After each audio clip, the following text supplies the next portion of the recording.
దేవుని ఆశీర్వాదం ఎక్కడ దొరుకుతుంది? దేవుని మందిరములోనే.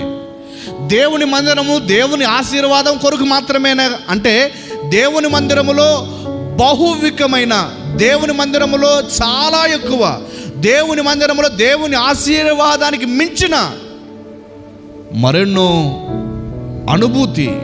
అనుభూతులు మందిరంలో మనకు దొరుకుతాయి. దేవుని మందిరం అని చెప్పటానికి ఇది దేవుడు ఆశీర్వదించే స్థలం. దేవుని ఆశీర్వాదం ఎక్కడ దొరుకుతుందంటే దేవుని మందిరములోనే. ఆశీర్వాదం అంటే ఇలా నేను కొన్ని సందర్భాల్లో మనం ఇలా అనుకుంటాం. ఎలా అనుకుంటామంటే, ఒక ఇల్లు ఉంటే దేవుని ఆశీర్వాదం అంటే ఎట్లా ఉండాలా?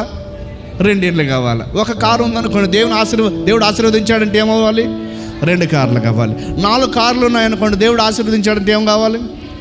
10 లక్షలు ఉన్నాయనుకోండి, దేవుడు ఆశీర్వదించాడంటే ఏం కావాలి? ఇది మనం అనుకుంటున్న ఆలోచన. ఆర్థిక వస్తువులను ఆశీర్వదిస్తేనే కాదు దేవుని ఆశీర్వాదం.